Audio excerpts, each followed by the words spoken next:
So today I have a special guest, and it's not my usual type of guest on this show. Normally I have fitness and health professionals, but today we've got Tim Skinner here, who's head of video content for Time Out Dubai, and he's someone who partook in our 6 and 4 challenge just recently. So welcome Tim to the podcast. Thanks, Adam. Thanks for having me. So just a bit of a snapshot before we get into the nitty gritty. Can you just give us a bit of a snapshot, I guess, of who Tim is, what you do, where you grew up, etc.? Oh wow, okay. Broad question. How long we got? As long as it takes. Okay. So I currently work for Time Out Dubai, which is a sort of lifestyle. We review the best things to do in the city, bars, restaurants, things like that. And I took part in the 6 and 4 challenge as part of a video for Time Out Dubai, for our YouTube channel. And I suppose the essence was to participate in the challenge and see if I could lose 6 kilos in 4 weeks, and document my journey throughout the whole thing. I am 30 years old. I'm married. I'm generally quite lazy. So I needed something to sink my teeth into as a way of trying to get back into fitness and get that motivation back, get into shape, and also lose that Dubai stone, the whole 6 kilos that everyone puts on when they move to the city. I moved here about 18, 20 months ago. And sort of enjoyed the lifestyle here quite a lot. So I wanted to kind of make a positive change. And I thought it'd also be interesting to do that on camera while I was at it. So that's what before you met Olivia and myself, can you just give an insight of what your lifestyle was like in terms of day to day, maybe even like your nutrition, exercise habits, that sort of stuff? So it was a bit all over the place, really. My sort of eating habits. Working for Time Out magazine, we often go out and about and make a point of our lifestyle to be going to restaurants a lot and bars a lot and stuff like that. So that meant that my diet was quite erratic. I'd be doing brunches at the weekends, go out for meals, here, there, and everywhere. And things like that. So, I can't say that my lifestyle was particularly healthy. But it would be very similar to, I'd say, a lot of people who work in corporate in Dubai in terms of entertaining, going out. And I think a lot of people fall into that brunch lifestyle in Dubai. Definitely. And I mean, they're fun. I mean, I've been to several of them, and when someone's got a birthday, it's like, can you bring someone to town? Do you take them out for brunch? But it's a weird Dubai institution, isn't it? And if you've got a big group of friends, or you have a lot of people visiting you, I could see how easily it would be for you to fall into that. Yeah, definitely. It was a regular thing, and sort of my wife and I even had to sort of put a bit of a cap on it quite recently, saying, okay, we're going to do this like once a month at a push. But at the time of recording, it's like Dubai winter, so everyone's kind of enjoying having their friends visiting and their guests and stuff. So it seems like there's a brunch every weekend. And then the larger your circle of friends as well, birthdays all over the place, and everyone's always doing a brunch for their birthday. It's it was a lifestyle that meant I was just piling on the pounds, to be honest. I was really packing on the weight, and I. But that is a position that a lot of people find themselves in. Yeah, it's common in Dubai. Life in the city moves so quickly. You're working really hard, and then you play hard at the weekends, and fitness kind of gets shelved a little bit. Fitness and some of your favorite hobbies can kind of get put on the back burner. And what in terms of like that's the lifestyle side of things, but in terms of like your day-to-day diets, like the foods that you're eating, that sort of stuff, what were you? Well, my wife is properly big on sort of eating light. She's not one that will bang in loads of butter and cheese and stuff like that into our meals, and she won't have half a loaf of bread to accompany dinner. Do you know what I mean? No. So I genuinely think that if I wasn't married to her, I'd already be like, 4 or 5 stone heavier. I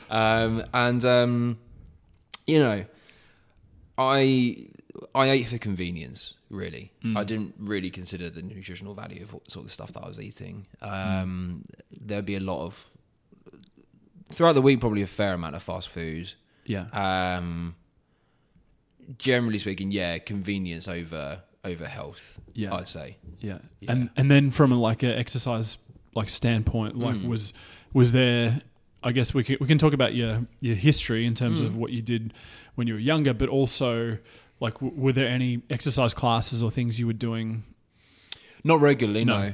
About a year ago, I worked with a personal trainer for about 3 or 4 months, but it was it was a bit weird. It was like spot training.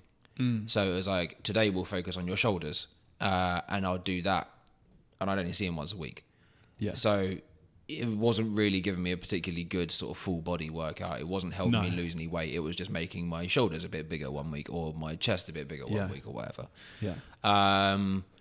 And then it got to the point where I was like, okay, this is not really working out. And then Christmas came, and then New Year's came, and then I just went, straight off the sort of health and fitness bandwagon. Yeah. Previously to that, you know, I've never been particularly athletic. I've never been particularly sort of fitness crazy. I played some team sports when I was at school and stuff like that when I was a kid, but I was never, you know, the class jock or anything like that. As you might imagine. Having spent 4 weeks with me, more like the class clown than the jock. So yeah, I mean, I wasn't in a cycle or a routine of based around fitness. Yeah, well, it's just good to get an idea, a snapshot of where you came from to where you were at the end as well. What do you reckon the key motivators initially to get that ball rolling for you before we? Whether it was when we reached out or whether it was just perfect timing. Or... I mean, so for your listener/viewers' benefit, this all came around when Best Body Co got in touch with Time Out to Buy, sort of talking about the 6 and 4 challenge, the original 6 and 4 challenge, cycle 1. Yeah. We thought it was interesting. The whole lose 6 kgs in 4 weeks, and by the way, if you do it, you get your money back. Yeah. We thought it was interesting, and I'm kind of, we've got this sign in the office that says, "Put your hands up if you've ever felt personally victimized by Time Out to Buy vlogs," which is the videos that we run, right? Yeah. And a part of a lot of the stuff that we do is making the Time Out employees go out of their comfort zone and put it on camera. And so after we saw the whole announcement over 6 and 4, it was then a case of, okay, so who's going to do this? Because one of us has to do it. How many of us are going to do it? Who's going to do it? And I instantly kind of put my hand up because I've never felt particularly confident with how I've looked. I've never felt like I've been in the shape that I've wanted to be in. So I was like, right, do you know what? Actually, I'm going to dedicate a month. I'm going to sacrifice my social life for a month. I'm going to sacrifice getting a spicy McChicken for lunch. But instead, I'm going to really work hard at trying to do this. I tried to rope in some colleagues. You know, I didn't really get much joy with that, but we laugh about it now. Yeah. And what they wish that they had got in the ground floor with you, or they, or not? I don't know. I think after I finished the challenge, and people had seen how I changed, how much fitter I was, people were then sitting there going, "Hang on, I think he had the right idea here." That's like my colleagues. But yeah, anyway, sorry, sort of deviating from that's fine. From tracks. You can go as any way you want. But then I think the chief motivator for me was wanting to get into shape, wanting to sort of get slightly more healthy habits and routines, gain a bit of confidence, and I also had like a fear-based motivator, which was I can't film myself doing this for a month and fail. Yeah. Do you know what I mean? I can't get to the end of this and go, what a waste of time. Yeah. Well, I think that's a smart motivator, and not everyone uses that motivator in fitness. But I had a famous bodybuilder, John Meadows, on the podcast, and he's at that sort of elite level. Yeah. And what he'd do before a competition, he'd invite all his friends, all the people he knew, and his big thing was because he knew that he was going to get up on stage, and he didn't want to look silly. Yeah. If you'd invited everyone, and I guess for you doing the challenge and creating that content, you don't want to get to the end of it and think, hang on, like I shouldn't have cheated on that, Yeah. meal, or I should have missed that, or shouldn't have missed that that workout. Exactly. Yeah, that was totally right, and that was one of the sort of penultimate lines of the finished video that we put online. And I'm not mic'd up or anything, and this is at the weigh-in, and I say to you, I don't want to feel as though the last 4 weeks haven't yielded the results that I wanted them to. Yeah. I felt like I actually worked so hard during the whole 4 week cycle that I'd have been bitterly disappointed if I hadn't have made it. Yeah. Yeah. And at this point, do listeners or viewers know what happened? Or are we going to get to that? We'll get to that. We'll definitely Okay, get to it. So don't give it away. And that for me was a huge motivator. Yeah. That was a massive deal for me. Was I cannot fail at this. Yeah. Because I'm putting myself out there. Yeah. Do you know what I mean? Because it's public. It's like the video is going to go up. Your family, and that's why we encouraged a lot of the members in the first round and even the second round to post on social media that I am taking part in the 6 and 4 challenge. Now, not everyone, would be open to doing that. Some people don't use social media; they don't like people knowing what they're doing. But me and Olivia found, just looking back in retrospect, the people that did post that and the people that had their support network, whether it's their wife or friends, family, they were the guys who were successful at following through. I think it puts a lot of pressure on you if you tell everyone you know on Facebook or Instagram or whatever. Yeah. If you tell everyone you know that you're doing this, you're going to have people ask you how it went, and you can't chicken out at that point. I mean, some people, you could just go, whatever, sort of, doesn't really matter. Or I hurt myself, or... Yeah, exactly. Yeah. But if you kind of make that pledge, you kind of got to back it up, haven't you? Yeah. You've got to follow through. Yeah. And I did put on my social media account that I was doing the challenge. Yeah. And I got a fair number of people saying, go for it, man. Yeah. Was there anyone who was...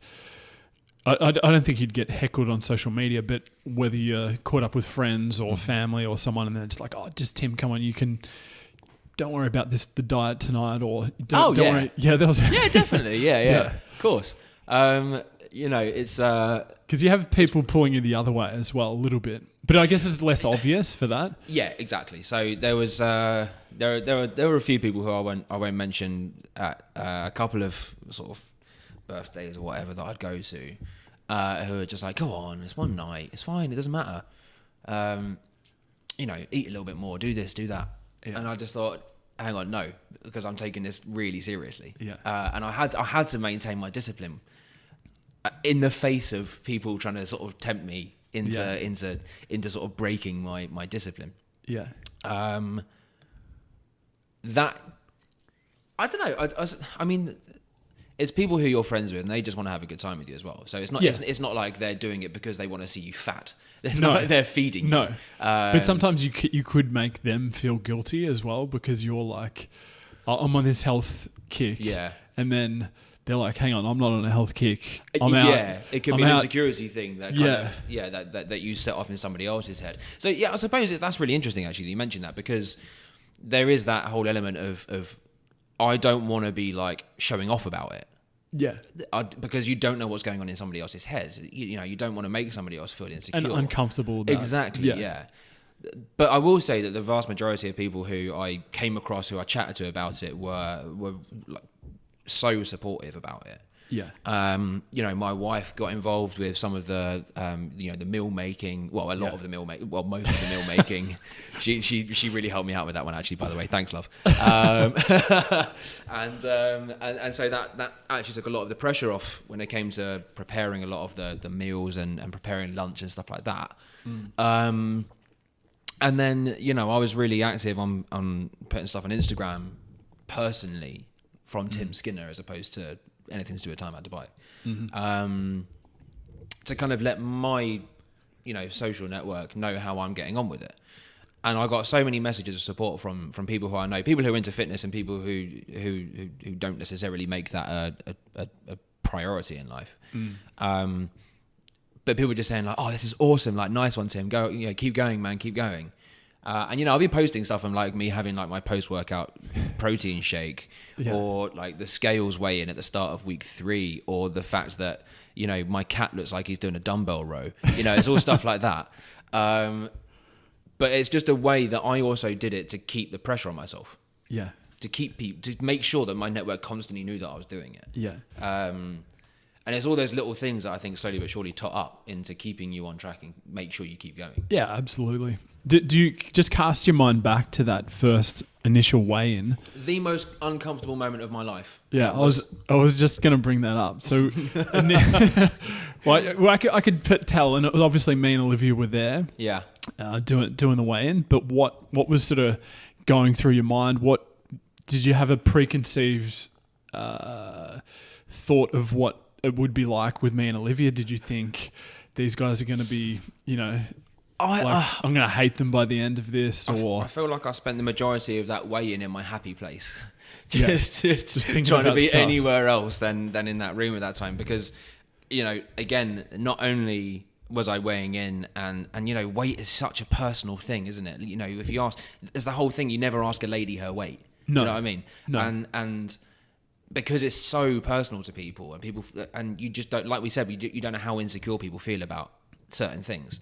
Yeah, but I don't think anyone likes having their before photos taken at all. No.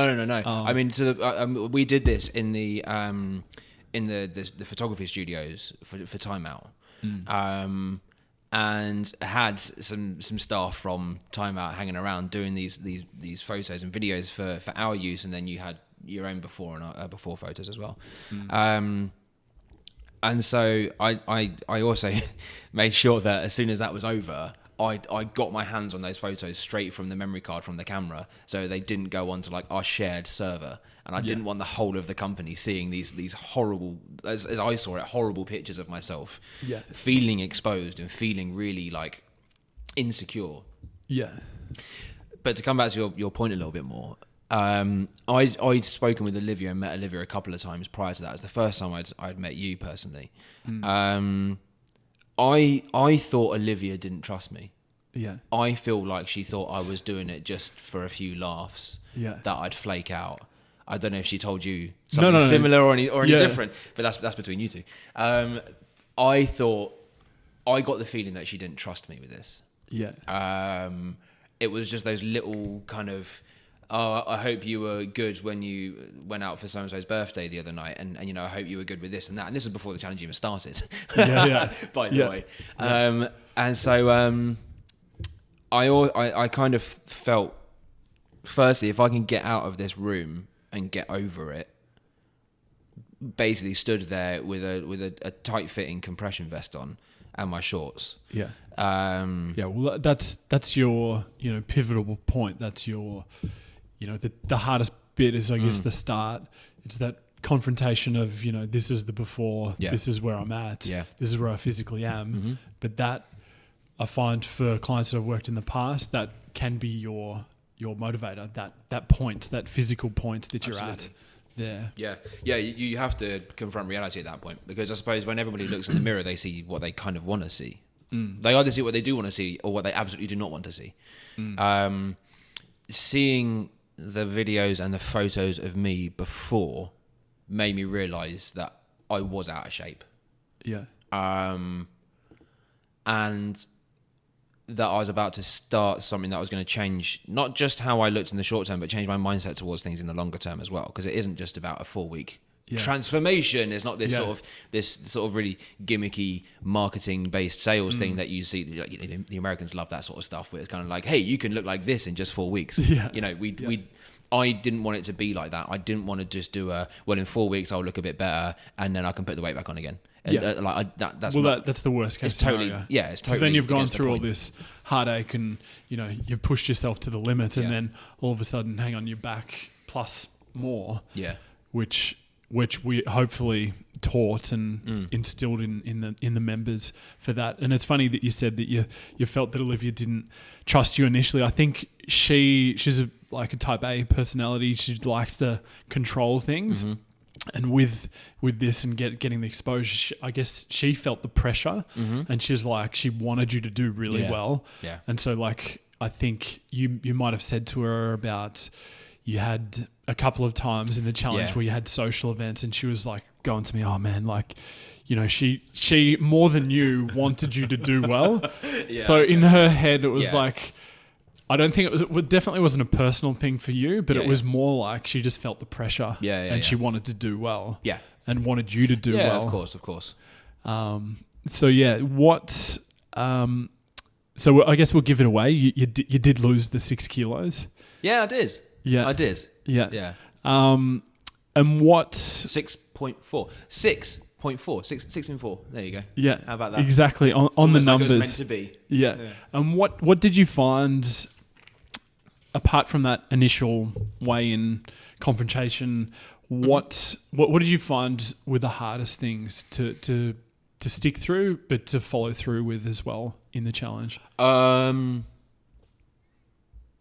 I from the start, the instant hit is changing your diet overnight. Yeah. Because it is almost literally overnight. It's okay, this is my starting point, and on the 6th of October, I'm going to start this new diet. Yeah. And that is it's a zero refined sugar diet. Basically whole foods. Mm-hmm. Little bit more focused on the protein. Yeah, like you said, zero refined carbs. Mm-hmm. The only carbs you're getting is through fruits and vegetables, basically. Mm-hmm. Yeah, and then twice a week where you're allowed 100 grams of brown rice or sweet potato. Yeah, those are good days. Starchy days. Yeah, those are good days. Yeah, and I'd say that's probably the toughest thing that hits you straight away. And did you have any of the physical withdrawals in terms of, did you have headaches? Did you? Week 1, I had, I think towards the end of week 1, I think I had about 2 days where I had quite a nasty headache. Yeah. And I felt really up and down with my energy levels, really up and down. And I'd have points where I felt almost like maniacally energetic. Yeah. Like where I couldn't sit still. I was winding up my wife like you wouldn't believe, just by having to do something. And, I'd go and, assess our Tupperware options in the cupboards and make sure it's all kind of completely organised and stuff like that. And she's going, "Tim, will you just sit down? Please, I've just made dinner. Sit down and eat your dinner." Yeah. And I'm going, "No, but that picture over there is slightly wonky." And I just wouldn't stop. Yeah. But then I'd also have days where I felt like I had zero energy. And then I really, really had to push myself to even go to training that evening. Yeah. Because we're talking about something that's 5 nights a week, Sunday to Thursday, depending on when you choose to do your training session. I was doing the 6 p.m. class every day of the week, Sunday through to Thursday. And that didn't just mean that I had to commit to making sure I went every day. It meant I also had to make sure I wasn't working late at any point. Yeah. And I kind of had to leave work at a certain time every single day, and contend with traffic on Shakeside Road at rush hour. Yeah.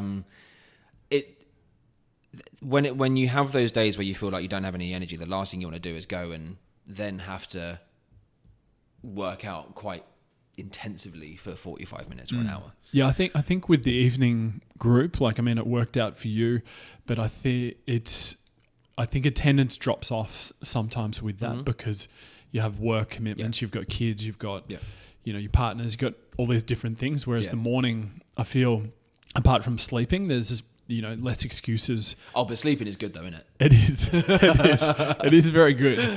But just depending on what time, obviously, you go to bed. Yeah, of course, yeah. Well, I find myself, throughout the challenge, my evenings were a bit of a write-off. For me personally, I'd get home. Some days I'd be trembling after working out. I'd make sure I had my protein shake, and then it would be 45 minutes, an hour after that I'm having some dinner. So we're talking, 8:30, almost 9 o'clock.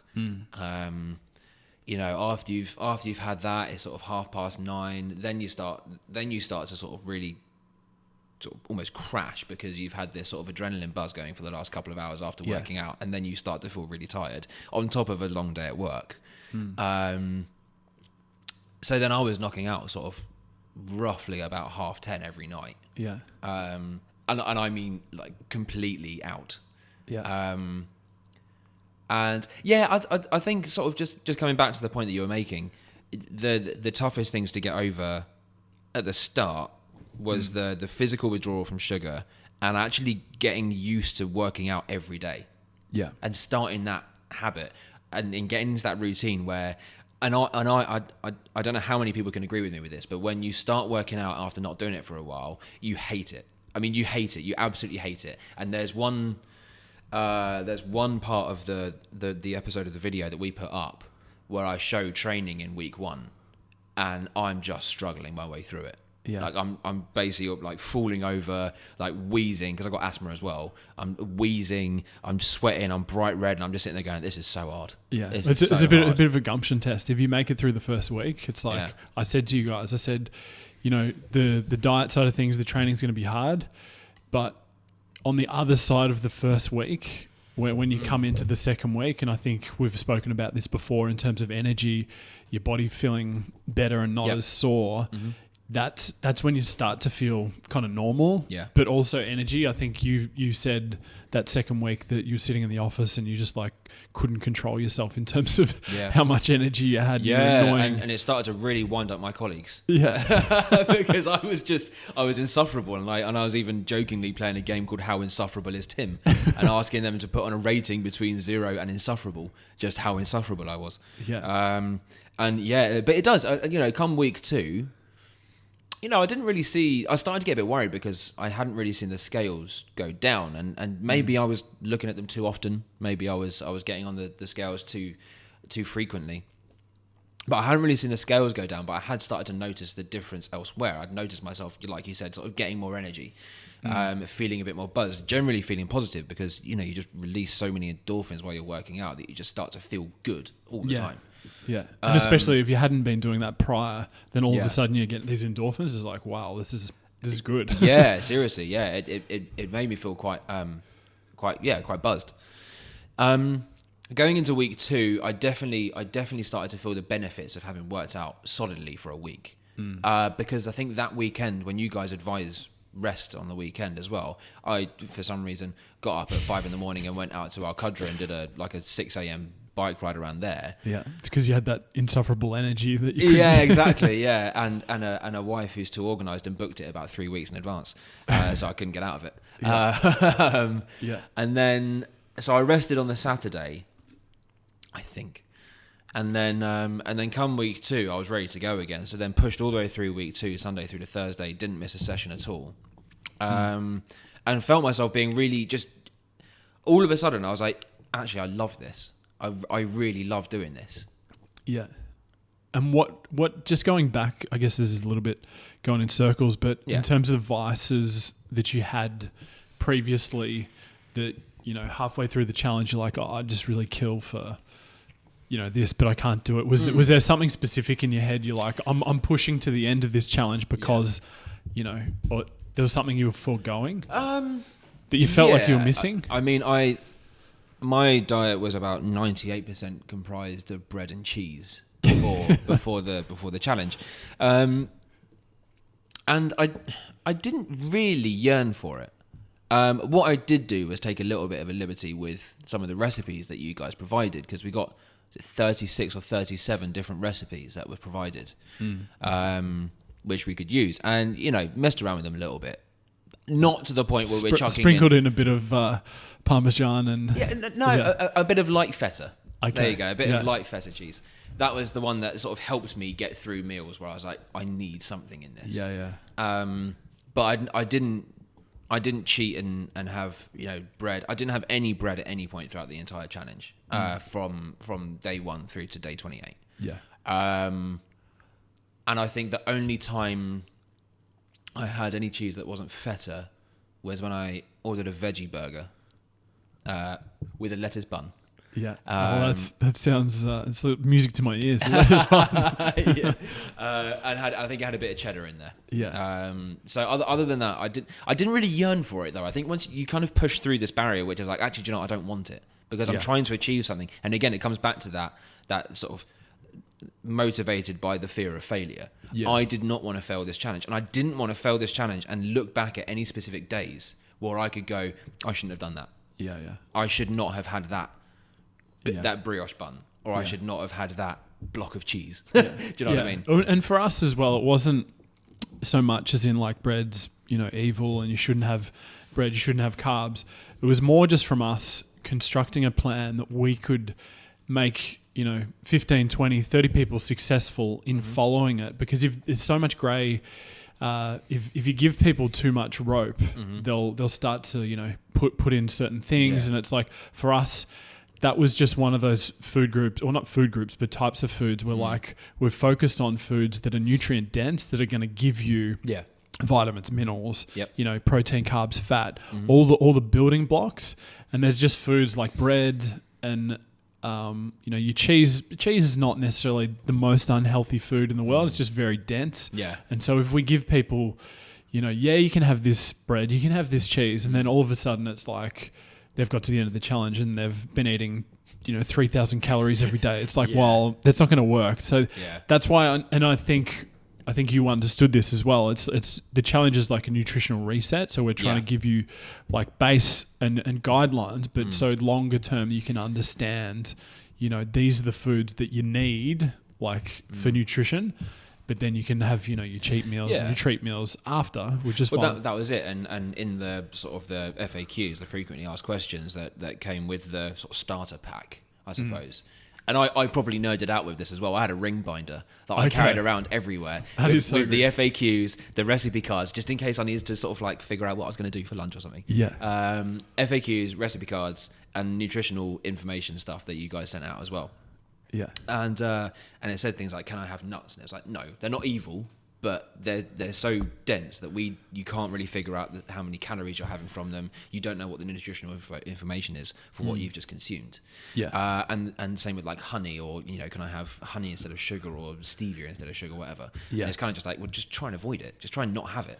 Yeah. And incidentally, one of the things that I did find fairly interesting throughout the challenge, the 6 in 4 WhatsApp group was so helpful. Yeah. But I did find occasionally somebody would send a message to the group with a photograph of something saying, can I have this? And I thought to myself, dude, we're 3 weeks into the challenge. You know by now that you can't have that. Yeah. Like, you know that you should, or you shouldn't be having it. I feel like you learn fairly quickly what you can and can't have. Yeah. And it's just about accepting that and knowing, okay, look, for these short few weeks, I'm going to have to be super strict on myself and be really disciplined, because like you said, it's kind of like resetting the vice clock. It's, it's like, okay, I am obsessed with cheese. That is dense. It's hard for me to break down. I'm not going to lose weight while I'm eating cheese. Especially if you're throwing it on top of what you're already eating, it's like, because usually cheese is an accompaniment. It's not like, well, maybe for it's you. good though, isn't it? It is very good. But like, if you're having that as like your piece of your meal, like, here's your plate, here's your vegetables, here's your big block of cheese. Sounds like a good meal. Actually, that does raise another point though, is that I'm a loose vegetarian, right? But I'm also allergic to egg. So while I don't eat much meat, I do eat meat, but my wife is fully vegetarian. I just don't eat it very often. And I'm also allergic to egg. So that meant that getting protein in was actually really hard. And you guys didn't recommend eating soya products for the month. So I basically found myself eating an awful lot of corn. Okay. Like a lot of corn. Yeah. And quinoa. Yeah. As 2 of my main protein sources. So, but I would still have like the odd bit of chicken, the odd bit of beef, but I wouldn't do it very often. Wasn't the bulk of your diet? No. But then that's why in the results you didn't see my muscle mass go up particularly high. Yeah, I suppose.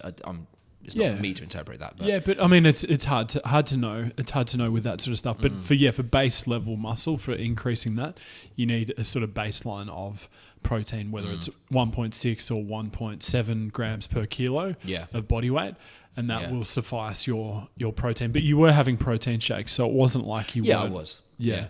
Which was just the best part of my day. Yeah. Getting home from training and having a protein shake with banana in it, and it just made the whole day worthwhile. Yeah. And I think you don't. Well, a lot of people don't realize how desensitized you get to sugar when you have soft drinks and alcohol and things that have got a lot of sugar in them. things like fruit and like your protein shakes, when you have it, you're just like, oh wow, this is like super sweet, but because you're not used to having all that sugar. Yeah. What? Yeah, exactly. Yeah. What physically, like, how did you find? We spoke about, and I know you've got asthma is a condition that you've had, and you sort of struggled, I guess, in the first week a little bit just with your breathing. Yeah. But like, aside from that, like, how would you, I guess, explain the workouts yourself, and what did you find? What did you like? What did you dislike? What hated Wednesdays. Yeah, that's when you saw me. Assault bike day. Yeah. Oh yeah, it was coincidentally the only day of the week that I saw you.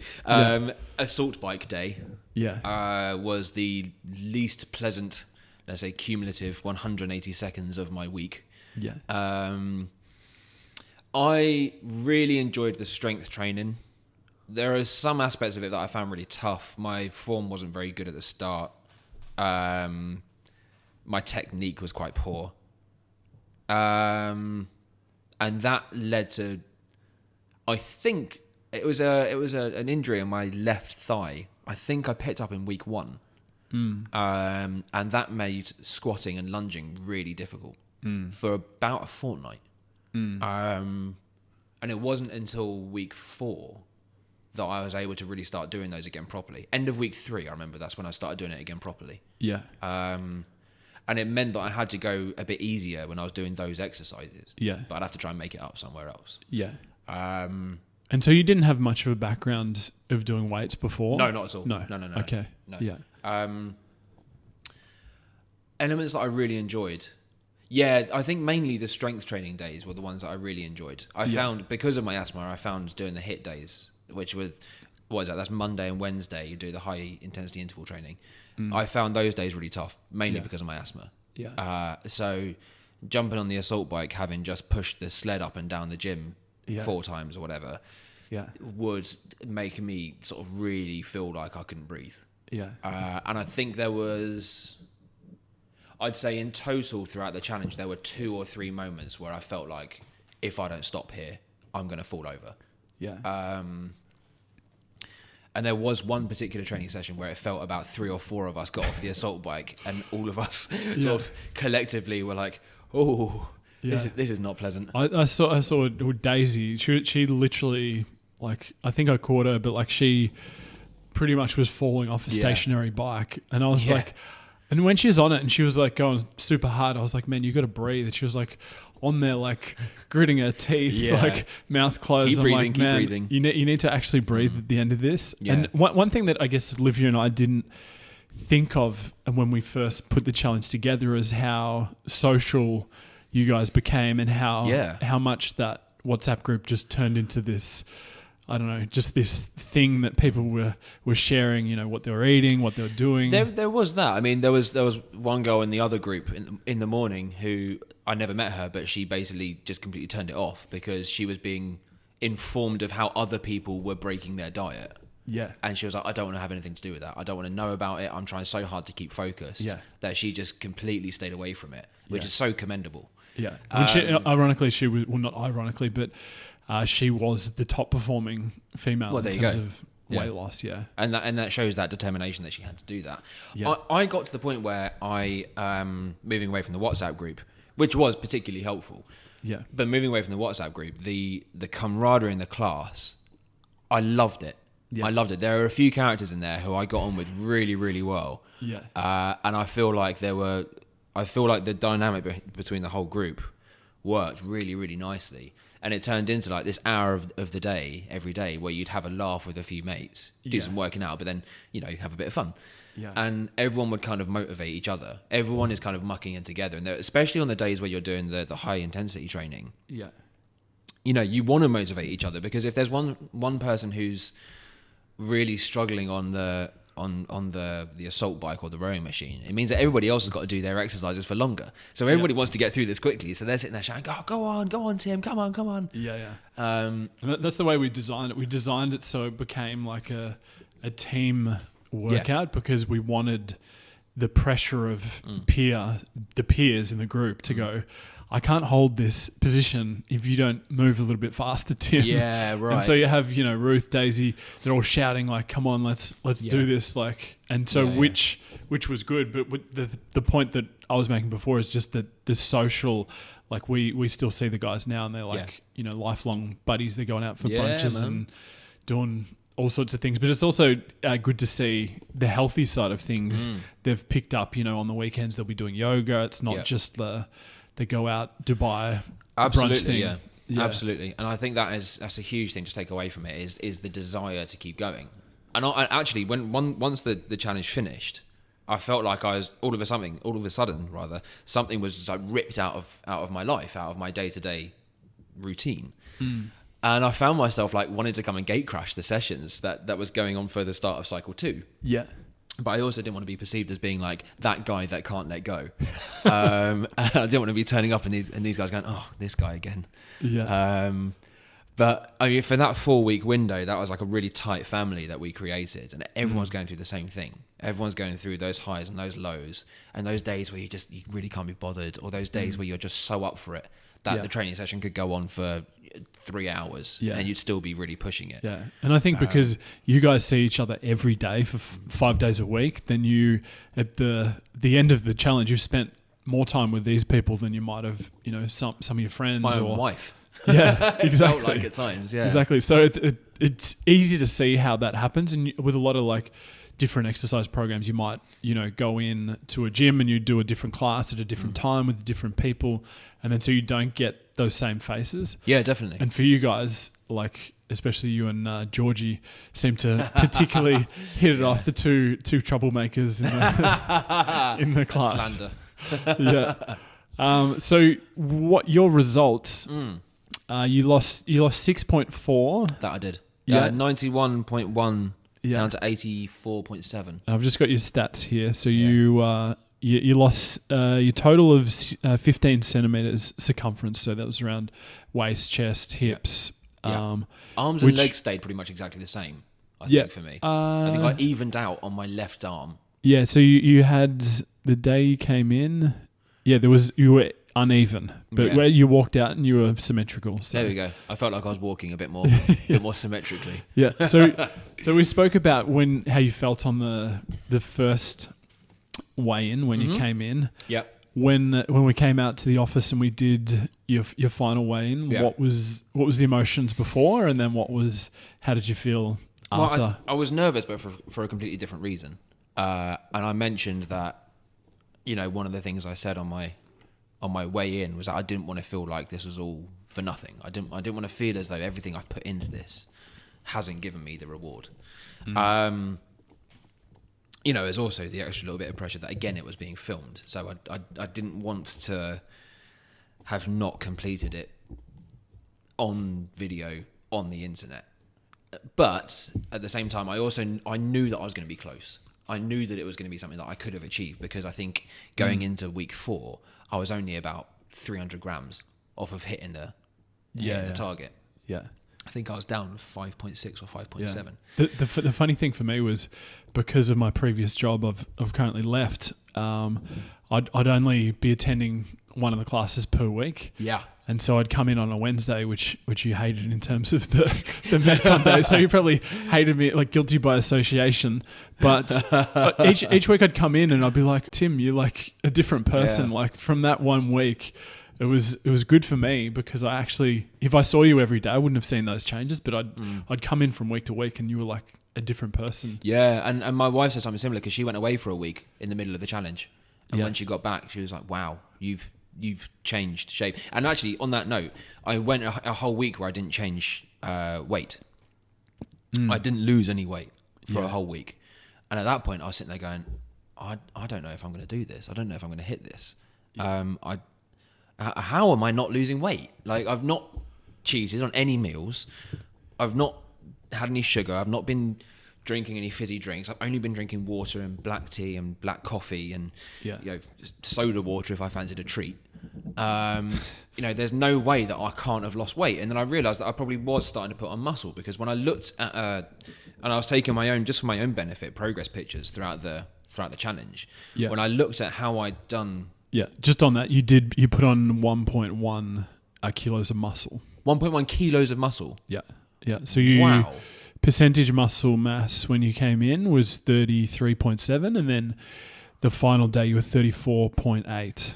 So yeah, so it's 1 kilo. So if you subtract that muscle, then you would have lost even more. But obviously, because I am putting on muscle, it's going to keep. And then it increases the rate at that you lose fat as well. So the more muscle. Interesting. And that's part of the reason why there's a heavy emphasis on strength training in the actual program itself. Sure. Okay. Right. I didn't realize that actually. Yeah. Yeah. Sorry. Yeah. So in that week, I'd noticed that I'd like so much of my belly fat had gone, and I started to get a lot more sort of just cutting in on my sides, where was previously just this sort of blobby mass. Yeah. Had started to get just an ever so sort of slight modicum of definition, you might say.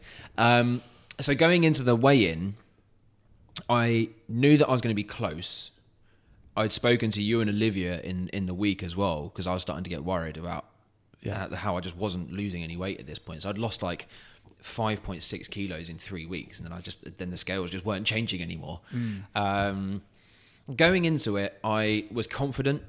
And by that, I don't mean confident that I'd hit the number. I felt confident in myself, how I looked, how I carried myself. I noticed that the pictures and the videos and stuff of the before and after, I'm smiling. I've got my head up. I've got my shoulders back. I'm feeling a lot more kind of positive and happy to be in this environment where I've got not just you and not just Olivia, but then 2 or 3 other guys from Time Out filming it and taking pictures of it and all this other stuff. You didn't care as much. And I didn't care at that point. No. And so I felt quite happy to stand there and be like, right, okay, take pictures of me. Let's see how it goes. The moment that I got on the scales, I couldn't watch. Yeah. And that wasn't being over dramatic. I genuinely didn't want to look at the scales. I didn't really want to know. Yeah. And then watching it back, I could see that you'd obviously seen that number and you had this little wry smile to yourself, which was like, oh, he's done it. And then you said it was, you lost.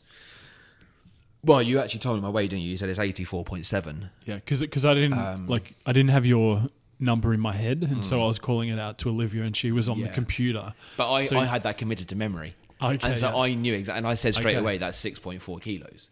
After being like, what? Oh, I can't believe it. Yeah. And at that point, it's just relief. That well, you got your 999 dirhams back. But then also, that it's all been worthwhile. That all of that effort and everything you've put into it over the last 4 weeks you've been totally vindicated in your decision to work hard, train hard, commit your whole life to it. And I realised that for a while, I was getting really boring around my mates. I was just talking about fitness and eating right and stuff all the time. And I was like, Tim, we're watching football. Can you just talk about the game? I'm like, oh, okay. He's probably really fit, that guy. I wonder what he eats. I wonder how many, box jumps he can do in 30 seconds. It kind of, it just made me feel like, actually, when I put my mind to it, for me, it was hugely important, personally, because I've got the most ultimate piece of Fitspo now. I can look at that video, and everyone needs to see what I'm capable of doing. Yeah. I can now look back, and it'll be the same for anybody who does the challenge. They can look back at the before and after picture, and any Instagram stories or whatever that they take while they're doing it, or any pieces of video that they want to do, or any progress pictures that they take throughout the challenge. And they can always look back at that and be like, I know what I'm capable of. Yeah. And for me, that is overwhelmingly important, because I never thought I'd be able to do it. Yeah. And I can. Yeah. And for me, that's probably the biggest thing that I take away from the challenge. Yeah. Well, I mean, it's fantastic that you got that video, and I'll link to it in the show notes for people to watch. Yeah. Because it is inspiring, but it's also the use of humor. It's quite funny. You've got to make it entertaining. Right? Yeah. It's certainly entertaining. But also, I won't dwell on the video itself for too long, because that's not the point of this. But the way that the video is put together, I wanted to make sure that it was totally representative of everything that was happening during the challenge. And there's moments where I chat with one of the other guys doing the challenge, Georgie, who you mentioned, as he's sort of borderline passing out on the floor after a session. And you know, some of the jokes that we have, and some of the sessions where it's really, really difficult, and some of the food that I eat, and some of the colleagues of mine who try and bring croissants into the office and stuff like that and wave them underneath my face. You know, it's all those sort of things. So, but it's meant to be a little sort of moment in time, a little snapshot of what those 4 weeks were actually like. Yeah, it's actually really surreal having finished the whole thing. Yeah, it felt like like this little mini chapter has come to an end, sort of thing. But the whole point of that is taking all these lessons further on. Exactly. Into your everyday life going forward. Yeah. But I can't wait for the next cycle of the challenge because I'm going to do it again. Yeah. For sure. Yeah, well, we can't wait to have you on it. So just leading on from that, what after finishing the challenge, what things have you carried on? Mm-hmm. And it's a good time to confess if things haven't carried on, but in terms of what have the big takeaways that have changed or may not have changed in terms of what you do now? Well, I mean, it's everything in moderation, isn't it? So that those 4 weeks are a very extreme sort of lifestyle change, and somewhat like an intervention. We're kind of, if you want, we come in and we change it, and that's what we always say. Handing us all notes saying, "Look, we love you, but this has to change." That's what we say at the start. We say it's a nutritional reset, and we teach you, you know, the fundamentals, the basics of what you need, and obviously everything else, the enjoyment side of things, whether it's cheese, you can have those things, and that's what. With the follow-up cycle, so the people who follow up, we try and educate them. Okay, this is how you re-implement these foods into your diet. This is, and just so it doesn't become your diet again. Yeah. So we want to instill that. Yeah, exactly. And I'm trying to find a balance between what I enjoyed before and what I know is good and what is bad for me. So we'll still cook healthy meals in the evening together, my wife and I. And you know, I know that I don't have to get the cheesiest thing or the breadiest thing on the menu if I'm going out for dinner or whatever. It is everything in moderation. You know, I feel not the need to confess things particularly, but because you know, I'll have the odd bit of chocolate, I'll have the odd bit of cheese, I'll have blah blah blah blah blah. But as you should, like, you know, I do, Olivia does, everyone does. Yeah. But it's you're working it into your lifestyle rather than, you know, having it be the going actual full tilt. And exactly. Yeah. And I think the working out on your own is less fun. I don't enjoy it. I can't push myself as hard as I was able to in the sessions. That's because I haven't got you know, an aggressive Australian shouting at me, or any of the other guys in the class telling me to get off the assault bike. But you know, I still try and do some of the sets that we do when we were doing those strength training classes or the Metcon classes. But yeah, I think it's just about trying to find a balance between things that sort of make you happy and things that are healthy, I suppose. Yeah. That's about it, really, I suppose, on that side of things. Yeah. No, it's good. It's good. Good answer. And I mean, that's what we hoped people got from it. The people that we're still seeing now, and the people that have gone on to, whether they're doing personal training or whether they're doing something completely different. That was our goal initially, was to just have some sort of impact and have an impact on a bigger scale with a group of people. Yeah. It certainly had that. Yeah, definitely. And now we'll just like really enjoy actually coaching. And it's one thing, because I've worked as a coach for 16, 17 odd years, worked with athletes, worked with, you know, corporates, worked a whole different myriad of people, and I had never really got into the group thing in a bigger way. But now doing it, it's like I actually really look forward to going in and seeing the guys, and I think it's infectious because the people there are enjoying the company of others, and then I'm enjoying it as well. Yeah, and I think, and having you in the group, it was a lot of fun having you there. So stop it. So we do miss you in the class. It was really fun. I really enjoyed it, and I won't, flog that dead horse too much. But it's definitely something that I enjoy doing. And it is a commitment, and you have to stay on course with it. And I've had conversations with people about it since, and I've been approached by a stranger who'd seen the video that I'd done, and was like, you've really inspired me. Like, I think it's great and all that sort of stuff.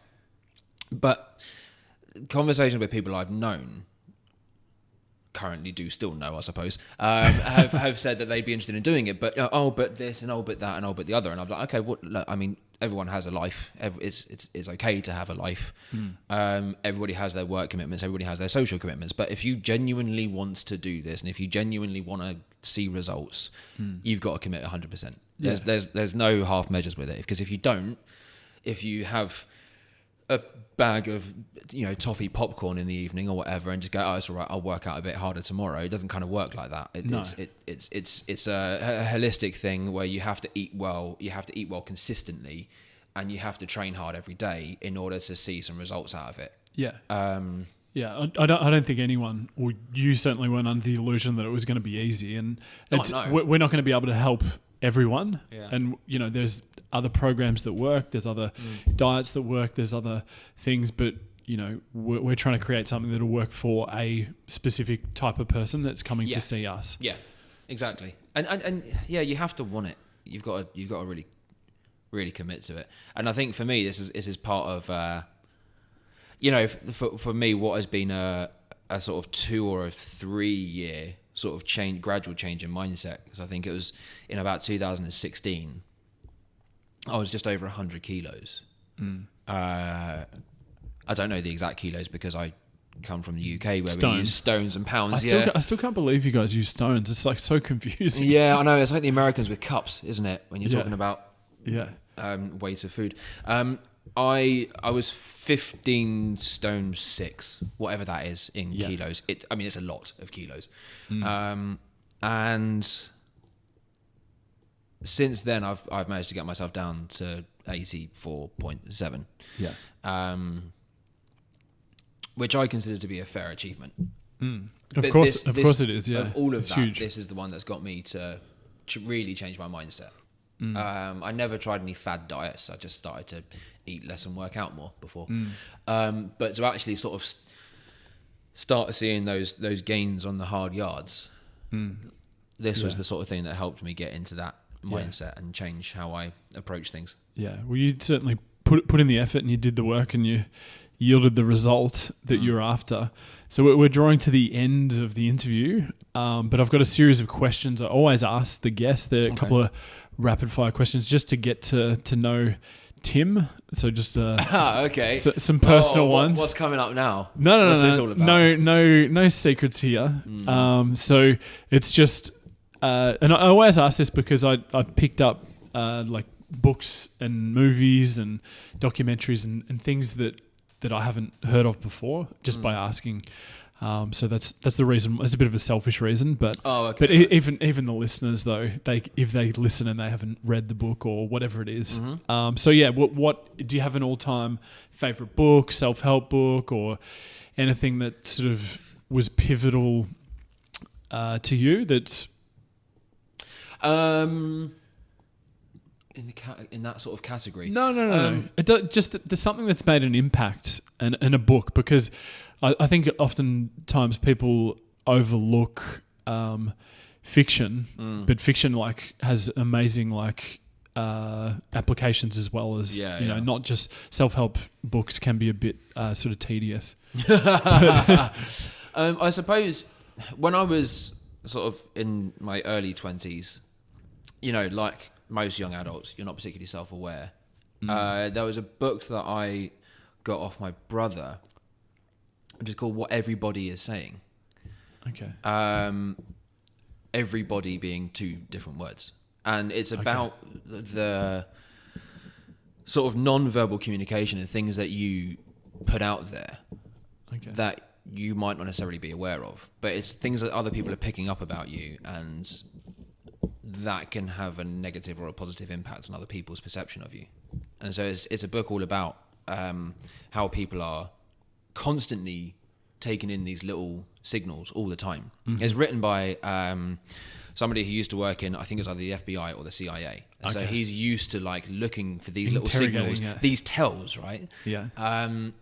And it could be, you know, say we're having this conversation and you ask me an awkward question and I start rubbing my hands against my thighs. That is an unconscious body movement, but for you, you'd know that I feel uncomfortable. Yeah. So if you take that into everyday life, if I'm just having a chat with someone, but I notice they start feeling a bit uncomfortable, obviously I don't want to poke at that any further because that's just a bit unfair. But it's just about just realizing how you conduct yourself a bit more and just taking a bit more sort of, it's quite introspective, but it's just taking a bit more kind of consideration as to how you put yourself out there into the wider world.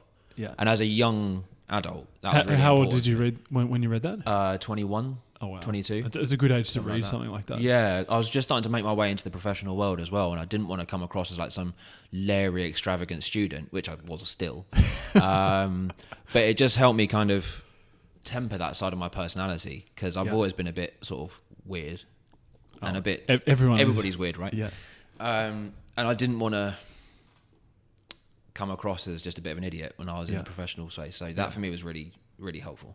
Yeah, so that's why I asked these questions, because these gives a lot of insight. But also, I haven't read that book, and it sounds quite interesting. Yeah, it's definitely worth having a look. The author's name eludes me right now, but it's definitely a good read. Yeah, for sure. And next, favorite movie, documentary, anything significant that it can be within the last 12 months, 2 years, because it's a hard question to answer. What's your favorite of all time? So just something that pops to mind. In terms of movies, one of my favorite is a Christopher Nolan movie called The Prestige. Yeah I haven't actually seen that. Christopher Nolan being the director of the Batman trilogy, Inception, Interstellar, movies like that. Before he made Batman Begins, the first Batman movie, he did, or maybe after, he did a movie with Christian Bale, Hugh Jackman, Michael Caine, and other people. And it's sort of turn of the century magicians who have got this really intense rivalry with each other. And the lengths they go to outdo each other. And then it starts to verge into like weird sciences and things like that. David Bowie makes an appearance as well. Okay. And one of my favorite films, just because you don't see everything coming. It starts to go into really weird directions towards the end. Yeah. Like most Christopher Nolan movies. Yeah. Well, that's a good answer. I haven't watched that either, so I'll have to watch that. Yeah, I do. It's a good one. Do you have any quotes or phrases that you would say on a daily basis, or things that resonate with you? It doesn't have to be from a famous person. It can be something you say, or it can be from someone famous. A few years back, I was going through a pretty tough time, and just a piece of advice that I was given, which, if ever I'm feeling anxious, or if ever I'm feeling stressed, or if ever I'm sort of worried about the future, there is a saying that's it's really straightforward. It's just like, whatever happens, everything will be all right. One way or another, everything will be okay. And for me, that's just don't worry about the things you can't control sort of sentiment. And if ever I'm feeling a bit stressed, feeling a bit worried or whatever, feeling a bit anxious, I kind of try and remind myself of that, is, well, whatever happens, everything's going to be okay. Yeah. Like, it always is. The sun's going to come up tomorrow. Yeah, exactly. Yeah. Yeah. That's probably just a little thing that just helps me through. Yeah. Well, that's good. It's good advice. It's not exactly profound, but it's definitely something that helps on a daily basis. And you could say that to someone starting the challenge. Yeah, you could, couldn't you? Yeah. Because technically, the sun will come up tomorrow. You might be a little bit sorer than you were the day before, but... Oh, by the way, that disappears surprisingly quickly. Yeah. Yeah. After week 1, I was stiff as a board, but then it kind of just... all of a sudden, it just went. Yeah. And I never really got it again for the rest of the challenge. Yeah, I do feel sorry for the people in the first week when they come through and they're walking like ducks up the stairs in the gym, and it's like... we've all been there, but Yeah. it's unfortunately with training. It's if you stop training and then you go back to training, you're going to feel that soreness. Yeah, I'm looking forward to that in January. Yeah. So final question, rapid fire question is if you could turn back the clock to whatever time and give yourself advice, perhaps whether when you're 21 or maybe it's 6 weeks ago before you started the challenge, or what advice, if any, would you give yourself? And you can pick the timeline. Oh, wow. That is a really broad question. Or I can make it specific. That's a toughie. Go on. Yeah, give me a specific We'll time say frame. 21. If So you were when 21. when you read that book and you were becoming self-aware and you were starting to enter the workforce, and it can be along the fitness and health thing, but it can be just life in general. Yeah. What was 21 you owed me like? I think if I can articulate this well, is that sometimes life doesn't work the way you think it will, but that isn't a negative thing. It's easy to worry about what the future holds, but there's no sense worrying about it because you can't control it in any way, shape or form. But some of the best things that will happen in your life are things that you don't expect. So enjoy every moment that you can, because for better or for worse, something might come around the corner and throw a proper curveball at you. Yeah. But it can also, that can be the best thing that's ever happened to you. Yeah. Yeah. And so there's no sense in worrying about things that are out of your control or trying to aggressively stick to some sort of master plan, because things can change in an instant. Yeah. And there's no, like I said, there's no sense in worrying about controlling that. Just go with the flow and just enjoy every day. Yeah. That's kind of how I'd... It's presence. Yeah. Yeah. Yeah, well, that's a great answer. And I think advice for any listener, if they're listening, that, being present in the moment is a powerful thing, and not worrying about the future in itself. That's verging on but without becoming too self-indulgent here, that's verging on an incredible piece of advice my dad gave me on my wedding day. Yeah. And just before I got married to the woman of my dreams, he said, make sure you take moments throughout the day to absorb everything that's happening, because you've got all this stuff going on around you. The day will go in an instant, and before you know it, it will never happen again. So enjoy all those little moments where you can, and take in these little snapshots of time and remember those, because your memories will be from photographs and videos that you've got, as opposed to actually what you experienced. Yeah. And he said, just be really present in those moments and take a second just to observe it and sort of almost remove yourself from the equation and just see what's going on. Yeah. And those will be the memories that you cherish. Yeah. That's awesome. Yeah. What, any parting words or advice for listeners' actions, anything? I don't know. No, that's okay. I mean, just thought I'd leave it we've, to we've spoken about all of those little moments throughout the whole challenge that made it all worthwhile for me, for sure. Yeah. If there's a way in which it's possible to lose 8.5 centimeters off your waist in 4 weeks, then it can't be a bad thing. No. Yeah, I mean, I'm looking forward to doing it again for a multitude of reasons. For sure. Oh, it's been an absolute pleasure to man. have you on, and Thanks for having me. It's always good. It's good to hear, good to get some feedback and hear it. Hear you continued on, and you're still enjoying it and still healthy and doing all the right stuff. So it's been fun to sit down and have a talk. Absolutely. Thanks for having me on.